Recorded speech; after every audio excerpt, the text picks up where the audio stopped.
the challenge, the opportunity to connect. The 1960s, a time of imagination and change, a time of anger and fear. The 1960s, a program called Challenge. Good evening, ladies and gentlemen. Looked at our connections, our divisions, through the lens of faith. Nearly 60 years later, during these challenging times, we'll take a new look at our divisions, our connections, in a new program called Challenge 2.0. Hello, and welcome to Challenge 2.0. Over the past 2 years, we've seen increasing anger, antagonism, even physical assaults. What's driving this behavior? Is it a trend? And if it is a trend, can it be reversed? And if so, how? Challenge 2.0 proposes to view these and other issues like it that are impacting life in this decade through the lens of faith. To that end, we're calling this episode From Me to We and From Them to Us. Well, a special welcome now to our four guests, all Seattle area faith leaders who have agreed to join us and share your perspectives, your wisdom. Rabbi Daniel Weiner of Temple to Hirsh Sinai in Seattle, Pastor Terry Kyllo of Neighbors in Faith, Aneelah Afzali, who is the Executive Director of MAPS Amen, the American Muslim Empowerment Network, and Father William Treacy of the Treacy Levine Center. Thank you again so much for joining us. And I'm Jeff Renner. I'm simply here to moderate this, act as air traffic controller, if you will. When each of you agreed to join us, I asked you to sort of dig back, and probably the challenge is finding just one, but one instance that you think is iconic of the troubles we're facing as a country right now and that disturbs you. Rabbi, perhaps we could start with you first. The thing that comes, unfortunately, first to mind is something that happened last spring in the aftermath of some defacing of signs outside of the Muslim Association of Puget Sound. Within a month or so after that, someone defaced one of the sacred walls of our old sanctuary with Holocaust-denying graffiti. And to me, that really was iconic of not only some significant changes in our broader culture, but just the notion that the Holocaust could be denied, and the perpetrator utilized the phrase fake history, which unfortunately echoes some of the rhetoric of our current president and administration. And for me, it really was just reflective of the fact that there is a newly empowered extremist element in our country that feels that it has license to do things that it was perhaps shamed into not doing previously. Pastor Terry. So I'll kind of go the other direction and go very, very small. So I was at an event a couple days ago with a group of 20 people in Anacortes, Washington, and this very beautiful, wonderful man with wonderful values who's cared for his wife through her Alzheimer's began to talk to me about how fearful he was about Muslims. And I won't repeat all the fears, but we've heard those same fears from the anti-Muslim hate groups across this country. And what they really did was use his own values, his own care for his family and his country, but misrepresented Muslims. And so kind of turned this very kind, loving man into a person so fearful that he could hardly hear anything I had to say. And so what was emblematic to me about that was that we have a whole lot of really good people who are, instead of learning about others by talking to the others, they're learning about other faith groups, other minority groups, through hate networks and through third parties that do not fairly represent them. Aneelah. Yeah. Thank you for having us. Certainly we've seen an increase in hate crimes against Muslims in our country, some of the highest levels in our nation's history. We've seen statistics that show an increase in 2015 of 67%, according to the FBI, of hate crimes against Muslims in our country. We have the Council on American Islamic Relations giving us numbers of something like over 90% increase in 2017 as well. So there has been this tremendous increase in these kinds of hate crimes, bigotry, discrimination, political rhetoric, and And sadly, a lot of what we're seeing and hearing, particularly with the slurs and things like that, are things that we hear every day on mainstream media.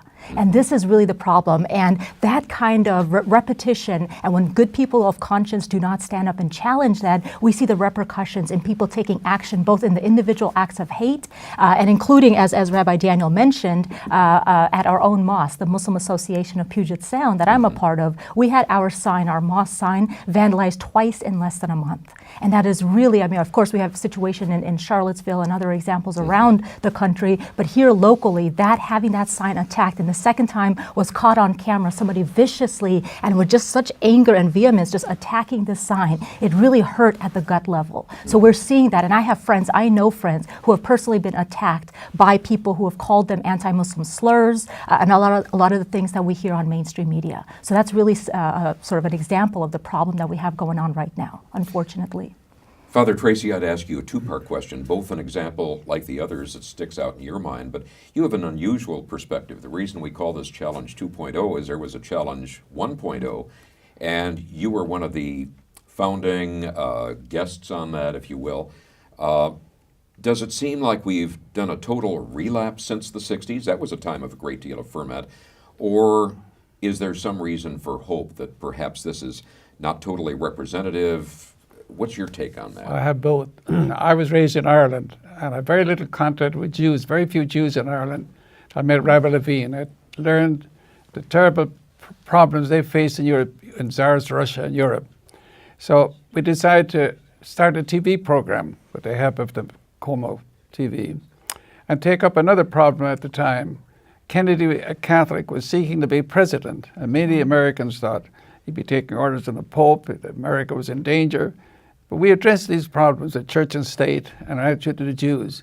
I feel we made some progress. A Catholic was elected, that problem doesn't arise anymore, but in regard to religion. And I think in regard to Jews, while there's still problems facing there, we had 300,000 people watch that program every week. So I think we made some progress in those areas. So I do see reason for hope that we do have to address problems in regard to race, in regard to Muslims, at the future, as we did those. When you mentioned the 300,000, I can only hope that we have 300,000 that will be watching this as they get the opportunity. We've talked a little bit about the issue of has there been a total relapse or not. I'd like to ask the other three of you, what are your perspectives? What are your takes on that from where we were in the 60s and 70s? I feel like we've made a lot of progress, which is wonderful, but we still are running across some of the same kinds of issues, same kinds of problems. Unfortunately, what we see happening is a backlash, in a sense, to some of the progress that's made. And we're also seeing different people, different groups of people being otherized. So today it's Muslims. In the past, it may have been Catholics or Jews or Japanese Americans or others. So we are seeing sort of that repetition of that script with different characters, unfortunately. And I think what's important is when we make that progress, we make it for everybody and make it clear that we will not allow for this kind of division to be created, because the sort of the targeted community, hopefully we will get over sort of the demonization that is occurring today with specific communities, just like we have in the past. But of course, we still have a long ways to go. We still have race problems in this country, as Father Treacy mentioned. So that is something we still have to address, and it's an ongoing issue in our country. Terry?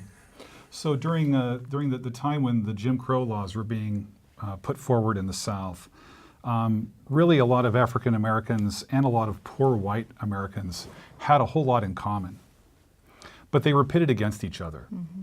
And I feel that there's a lot of forces today for a host of different reasons who are pitting different people against each other. The fact is that we're in a time of incredible change, where automation is impacting the number of people able to work in manufacturing, and that automation is only going to speed up as 46% of the jobs in the United States are capable of being automated in the next 20 years. And so what we're talking about is a deep sense of anxiety in our larger population. And what we had, I fear, is a presidential candidate in this last election who became president, Donald Trump, who instead of evoking the real issues that are facing us in our economy, began to scapegoat Mexicans for taking our jobs, Muslims for making us unsafe, and the Chinese for taking our factories.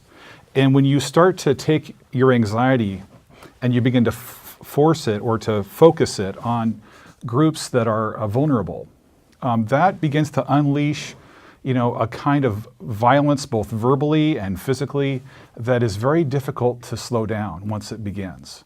But I also see a tremendous amount of effort on the part of many different faith communities, leaders of all kinds, coming together and reaffirming our common humanity. And actually, I see this as an opportunity for us to deepen the kind of change that's going on, because ultimately, it's not about us versus them. We're all just human beings, and we've got to find a way to live together and to support each other in our basic needs and in our pursuit of life, liberty, and the pursuit of happiness. Daniel? I mean, I concur with everything that's been said. I mean, the two extra points that I would add, one is that I think it's a bit deceptive to feel that the progress we've made, particularly with race since the civil rights era, somehow has closed the book on race in this country, or that having an African-American president somehow means that we're living in a post-racial society. We're not. If anything, the problems are more structural, sometimes more subtle, sometimes less. And I think we need to look at issues of race within a very different context than we did 50 years ago. And just to amplify, Terry, what you were saying before,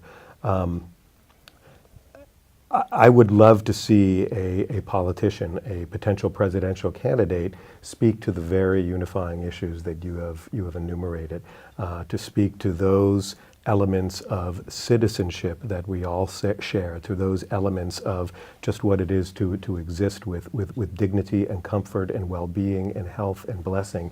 We need a presidential candidate who will speak in quasi-religious terms, but in ways that will focus upon the myriad ways in which we share common aspirations and common dreams.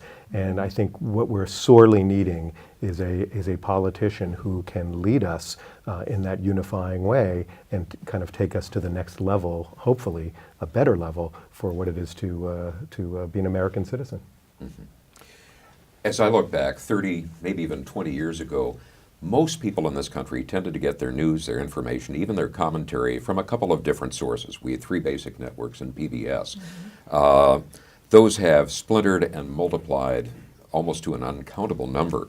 The writer and editor Lewis Lapham said that Fear is now America's top-selling product, that it's available 24/7 as a cable channel or mobile app, and he was very blunt about this, in all the shades of the paranoid rainbow. Is that a fair statement? And how do you see that we can work with the reality of these many different sources of news and information to try to get some unification or ability to bridge these gaps? My colleague on TV, Rabbi Levine, said a picture is worth 10,000 words. So take a picture. Jesus told us how to treat one another, be kind, give them drink to the thirsty, visit them in prison, and so on. One editorial in a local newspaper said, how come it takes a hurricane at Channel 4 to teach us how to treat each other? People volunteering to take people from rooftops and dangers. So to me, if we can capture that spirit of Houston, for the pictures that you see without words, this is what we're called to do.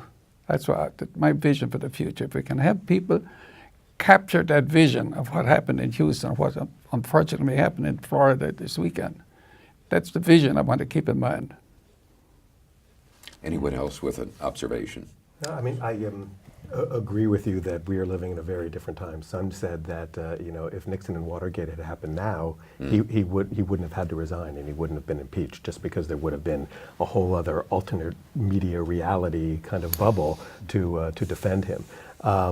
I think it's a real challenge. We are so atomized, not only in what we imbibe from the media, but the sense of reality and perspective on reality that emerges from that.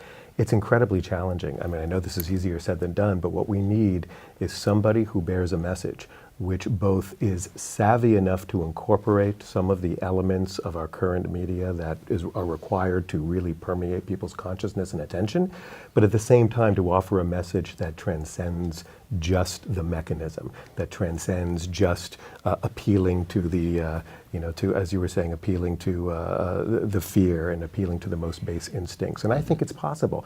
I think we can have a substantive message that transcends the atomization, but at the same time utilizes elements of current media to reach people in the most effective way. Mm-hmm. Yeah, I would say that in addition, just that that the fear is selling, and it's atomizing us, it's individualizing us, and it's tribalizing us. And there is in the human spirit and the great and wonderful capacities, but we also have the capacity to see other people as not human. Mm-hmm. And so we're kind of having difficulty recognizing the human in other people right now.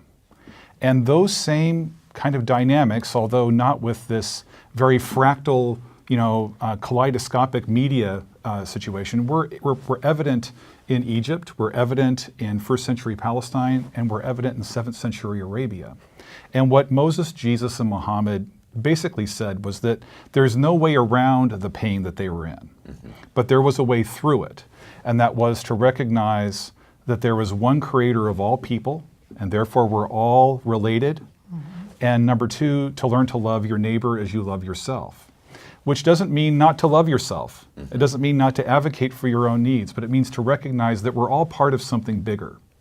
And right now we've all been told that there's only so much pie left because the wealthy have taken most of it, and we're all like relegated to fighting for a small sliver of the pie. And that is not the reality we have to live in. But I think it's going to take a great sense of faith and work on the part of many different communities, faith and non-faith alike, to help us learn to love our neighbor as we love ourselves again in this time. From just to add, from a Jewish perspective, yeah. you hit right on it. In order to truly love another person the way that they deserve to be loved, we really have to learn to love ourselves first if we're going to use that as a point of reference. And I will add that from the Islamic perspective, we're taught that fear is from the devil.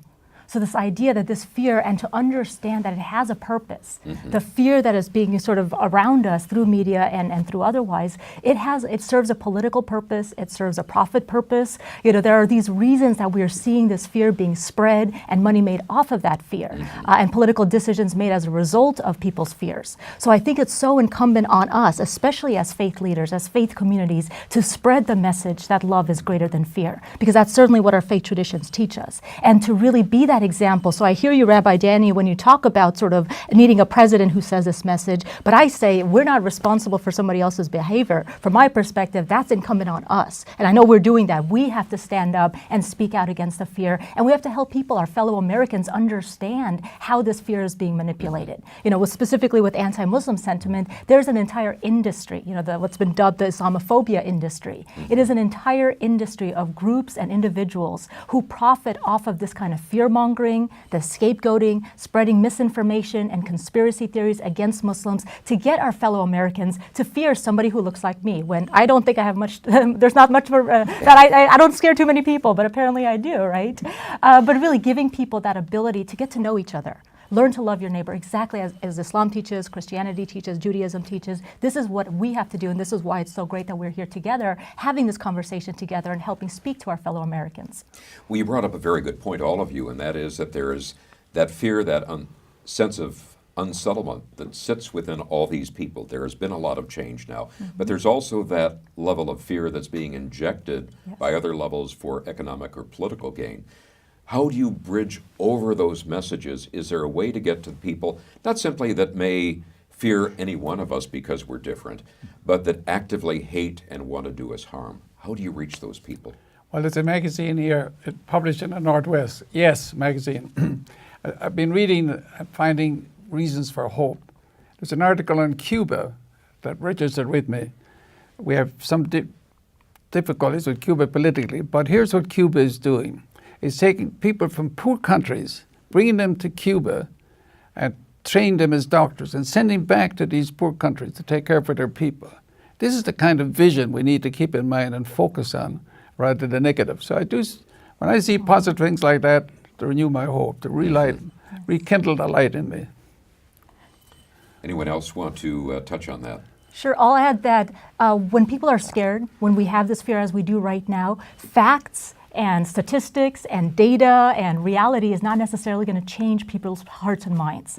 The way we change hearts and minds is through personal connections, is through stories, through the sort of humanizing stories, those positive stories. So that's what I tell people is one of the greatest things they can do to combat Islamophobia or other forms of fear that we have, irrational fear in our country. One of the greatest things people can do is talk about the lives and contributions of the American Muslims that they know. Help humanize a community that is being demonized, that is being dehumanized as a result of the fear and the scapegoating and other things like that. Talk about those positive stories. And when you do that, when people get the chance to connect on a positive level, well, I always invite people to come to our mosque, come visit us at MAPS in Redmond. We welcome anybody to come spend some time with us, get to know some Muslims, learn a little bit about Islam. That is the way to really counter the fear. And one of the most powerful things people can do is write a letter to the editor or use sort of mainstream media to amplify this message and the stories of positivity, of hope, of positive contributions of by American Muslims that they know. That's really one of the most powerful tools that every single one of us has, and we could potentially reach millions of our fellow Americans, especially at a time when most Americans do not know much about Islam and do not personally know a Muslim. So it's easy to spread the fear in that kind of scenario. I've been going all over Western Washington and encouraging churches and synagogues and Islamic centers and mosques and Hindu temples and atheist groups just to get together and not to try to resolve theological or philosophical differences, nor even to share that much about their own tradition, but rather just to simply be human with each other. So eat together and play together and tell stories with each other and do some good in their local community together. And that sort of capacity to bring people together, get people to sit down and eat, hold each other's babies while someone's going to go get a second plate of food. I mean, that changes things. And I think this is a real opportunity for people at all levels as individuals to reach out and do that. So when you have a party, don't just invite people that you know, invite someone that you don't know very well who may be a little bit different. For faith communities and for community groups, when they arrange events to get a variety of folk in that room. And it's amazing how just being in that room with folk that you think are so different from you, but in reality, they're just human beings, really helps you to recognize that the fear you've been sold is not worth the price of it. It's costing us our common humanity. I mean, I think what we're really talking about is appealing to people's hearts rather than their heads. There's a scientist, a social scientist who wrote a very powerful book that came out a couple of years ago called The Righteous Mind that basically attributes the incredible divide that we have over politics, religion, and everything else to the fact that people really make decisions based oftentimes on gut impulse. Now, for better or for worse, it's just how we human beings are hardwired. And sometimes once those feelings are so intractably held, any facts, logic, reason are really not going to make a difference. What you need to do, beautifully spoken by my colleagues here, is find opportunities to have some real personal human time with people, evoking feelings, connecting on an emotional level, and most importantly, I think, understanding that what other people want, people who seem to be so foreign and so exotic to us, it's the same thing that we want. We want a good life for ourselves, for our children. We want to live in good neighborhoods. We want good schools.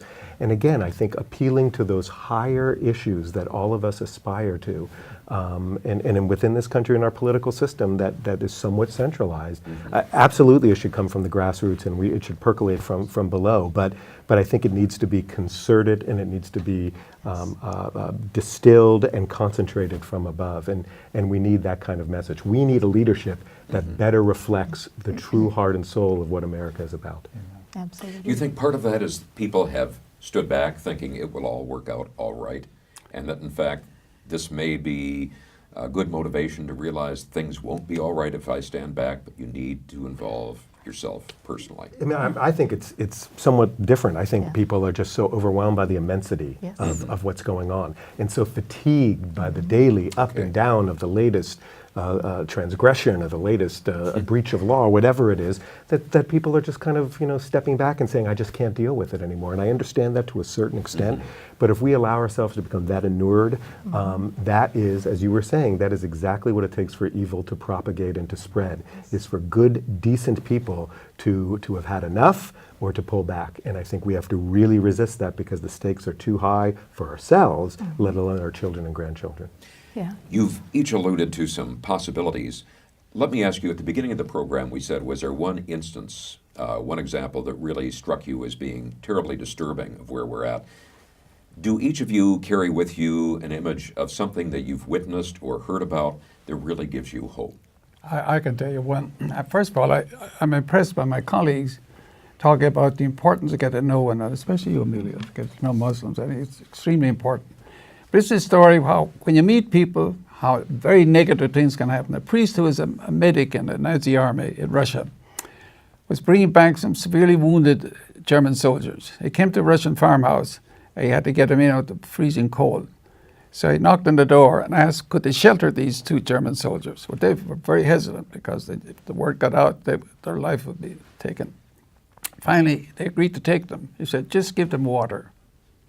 In the morning when he went to get them, he found this Russian couple had stayed up all night and made soup for the German soldiers. Well, he was quite taken by this. I didn't ask you to do that, he said. The woman spoke up and said, I have a son in the Russian army fighting on the German front. If he was this injured in Germany, I believe a German mother would care for him. So compassion, meeting face to face, turned her from being anti-German, anti-Nazis, into showing compassion for them. That's why I agree with my colleagues that getting to know one another as people, getting to know you, Amelia, is just your background, your family, and so on. Changes my attitude. It's not an intellectual thing, but as a person to person. But I'd like to thank each of you for participating in this and hopefully giving people watching some idea of what they can do. And it seems like one of the best things they could do is take that risk, reach out a hand, and go visit, get to know somebody that you really don't know. Our thanks to those of you watching us. And you can watch this program or suggest some topics for the future use by joining our website, www.treacylevine.org. We invite you to join the group, join the conversation. Thank you again for joining us.